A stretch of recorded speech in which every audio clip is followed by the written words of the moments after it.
자, 종말의 때에 대해서 말씀을 계속 이어가고 있습니다.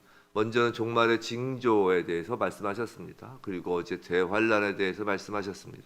그리고 오늘은 인자, 즉 예수님의 재림의 징조에 대하여 말씀하십니다. 29절, 해와 달과 별이라고 합니다. 문자 그대로 전 우주적 사건일 것입니다. 예수 재림 사건은 정말 전 우주적인 사건이에요. 해가 어두워지고 달이 빛을 내지 않을 것이고 별들이 하늘에서 떨어질 것입니다. 실제 그 일이 일어날 것이라고 생각합니다. 왜냐하면 요한계시록의 새하늘과 새 땅은 새 창조라고 하였기 때문입니다. 하늘도 땅도 바다도 이전 것은 다 지나간다고 하였기 때문이죠. 근데 이 말씀 가운데 이 해와 달과 별은 이런 어떤 문자 그대로의 의미 이외에 그 영적인 의미가 있습니다. 그것은 해와 달과 별은 모든 우상 숭배를 상징합니다. 뭐 이슬람의 경우를 한번 생각해 보세요. 이슬람 국가의 그 국기를 보면 보통 초승달이 있죠. 달을 주로 숭배합니다. 또 이집트의 경우는 이제 해, 뭐 별을 숭배하는 것도 뭐 많고요. 자, 그래서 이 해와 달과 별은 모든 우상 숭배를 상징하는데 29절에 보시면 하늘의 권능이란 말을 보아도 알 수 있습니다. 즉 하늘의 권능이 흔들리리라, 권능들이 흔들리리라라고 하는데 비유적으로 이 말씀은 공중 권세 잡은 자들, 즉 모든 악한 영들이 흔들리는 것을 지금 말씀하고 계십니다. 자, 흔들리다의 원어적 의미는 안전한 상태에서 위태로운 상태로 던져지다라는 뜻이 있어요. 위태로운 상태로 던져지다. 즉 사람들을 미혹했던 악한 영들이 심판에 대한 두려움 때문에 공포에 휩싸일 것이다라는 것을 지금 말씀하고 계시는 것입니다. 30절, 그때에 인자의 징조가 하늘에 보이겠고라고 합니다. 그래서 보이겠고라는 말의 그 원어의 뜻은 빛나다라는 거예요. 빛나다, 밝히 드러나다. 즉 예수 재림의 때의 징조가 너무나 선명해서 모든 사람이 그것을 알 것이라는 것입니다. 구름을 타고 능력과 큰 영광으로 오는 것을 보리라. 마찬가지로 모든 사람이 보고 알 것이라는 것입니다. 구름은 하나님의 임재를 주로 상징하는 말이죠. 시내산에서 하나님의 임재도 구름 가운데 임재하셨습니다. 또 능력과 큰 영광으로 오는 것을 보리라.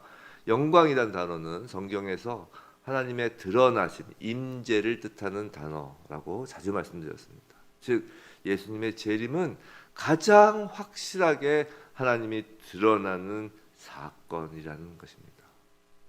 그러니까 사실 거짓 그리스도라고 말하는 것에 속는 것은 참으로 어리석은 거예요. 여기서 내가 거짓 그리스도다. 그러면 예를 들어서 뭐 저기 아프리카 끝에서 거짓 선지자다라고 나타나면 정말 그리스도면 거짓 그리스도다 하면 그 그리스도임을 바로 그 순간에 대한민국에서도 알아야 되는 거예요. 예수님의 재림은 모든 사람들이 그 순간 다 알게 될 정도로 선명하게 나타나신다는 거예요. 그러니까 거짓 그리스도에 속는 것은 어리석은 것입니다. 또 모든 족속들이 통곡한다고 합니다. 자, 공중 권세 잡고 있던 악한 영이 붙잡고 있던 그 사람들이 통곡을 하는 거예요. 왜냐하면 그 공중 권세 잡고 있던 그 악한 영들이 그 권세가 흔들리기 때문에 그 영에 속하였던 모든 사람들은 통곡할 수밖에 없는 것이죠. 지금까지 자기가 미혹의 영에 속았다는 것을 알고 통곡하는 것입니다. 하지만 택한 자들은 다른 것이죠. 사실 이전에 보았던 그 전전날 보았던 그 징조에 대한 것과 대환란에 대한 하나님의 이 말씀은 하나님께서 마지막까지 회개하도록 기회를 주시는 그 기간은 정말 사랑의 기간이라는 뜻입니다.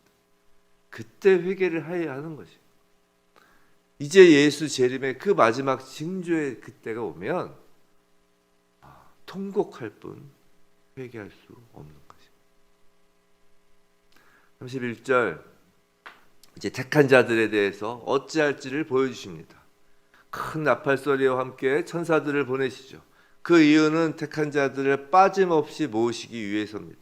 이 나팔 소리가 울려 퍼질 때 죽어 땅에 묻혀있던 성도들이 다시 살아날 것입니다. 이건 제 말이 아니고 고린도전서 15장 52절, 또 데살로니가전서 4장 16절 등 성경에서 자주 기록되어 있는 말씀이에요. 살아있는 성도들도 영광스러운 형체로 변화될 것입니다. 이날 그 나팔 소리가 들릴 때 부활은 반드시 목격될 것이고 부활은 역사적 사실이 될 것입니다. 인류 마지막 역사는 부활로, 택한 자의 역사는 부활로 마무리되는 거예요. 32절, 33절. 자, 예수께서 재림하신다는 그 사실을 무화과 나무에 빗대어서 지금 말씀하시고 계십니다. 자, 무화과 나무는 늦은 봄이 되면 그 가지가 충분히 수분을 흡수해서 연하여지기 시작합니다. 그리고 잎이 커지기 시작하죠.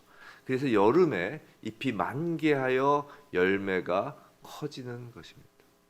이처럼 여러 가지 징조들이 무화과 나무처럼 여러 가지 징조들이 하나 둘씩 발생하기 시작하면 예수의 재림이 가까이 이른 것을 깨달으라고 지금 말씀하시는 것입니다. 예수의 재림은 자연의 법칙, 그 자연의 법칙이 흘러가는 것처럼 모를 수 없다라는 거예요.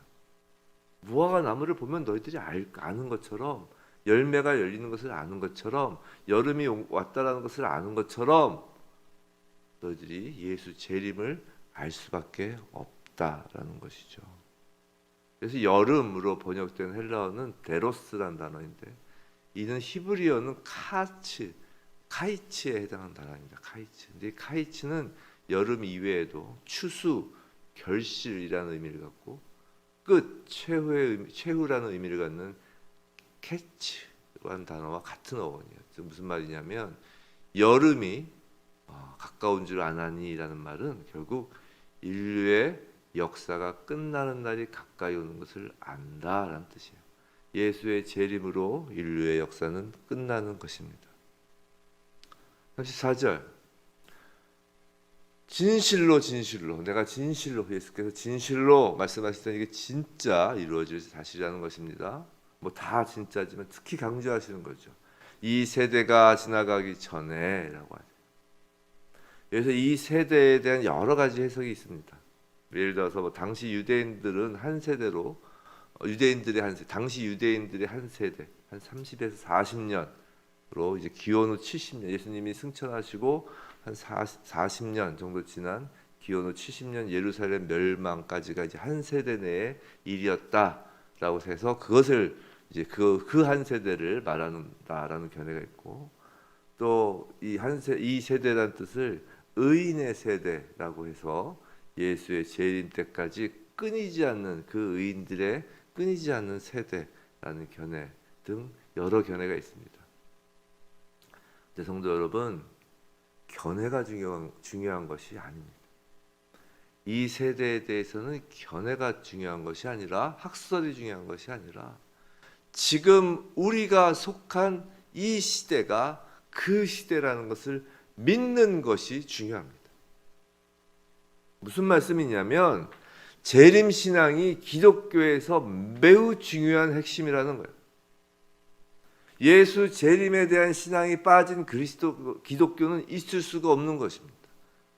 예수 재림을 믿지 않는, 예수의 그 다시 오심과 우리의 부활을 믿지 않는 그리스도인이란 있을 수가 없다라는 거예요. 내 생전에 예수 재림은 없을 것이다 라고 생각하는 그리스도인은 있을 수 없다라는 거예요. 당장 내일, 아니 오늘 예수께서 오셔도 전혀 이상할 것이 없다라는 생각으로 사는 것이 그리스도인이라는 것입니다. 이 세대가 지금 내가 속한 세대라는 것을 믿는 자가 그리스도인인 거예요. 그리스도인인 거예요. 이 세대에 내 자신이 적용되어야 예수님과 관련된 모든 말씀이 믿어지는 것입니다. 예수 재림을 내 생전에 예수 재림이 올 거라고 생각하지 않는 그리스도인은 있을 수 없다는 거예요. 그러지 않으면 나그네 인생을 살 수 없는 거예요. 이 땅에서 그리스도인의 인생을 살 수 없는 거예요. 나 죽어서 일이라고 생각하면 죽음에 대한 것도 모르는 것이고 우리의 영생에 대한 것도 모르는 거예요.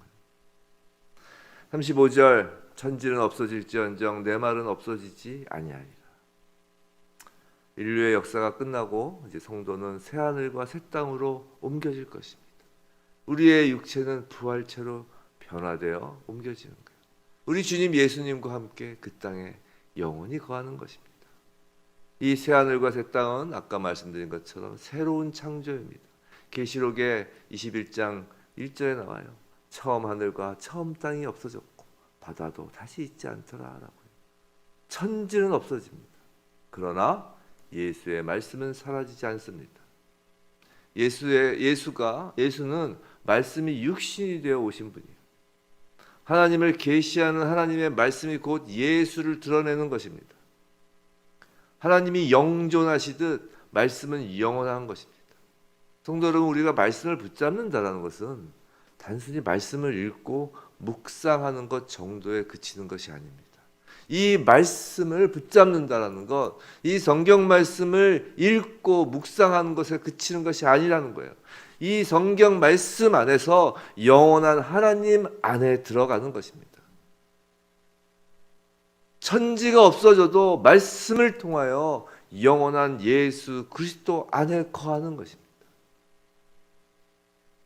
이 말씀을 통하여 영원한 생명으로 이어지는 것이에요. 바로 그 영원한 생명을 얻은 우리가 이 세대이며 이 세대에 속한 우리가 바로 예수께서 오시는 것을 볼 것이라는 그 믿음으로 진정한 그리스도인으로 살아가는 저와 여러분이길 주님의 이름으로 축원합니다.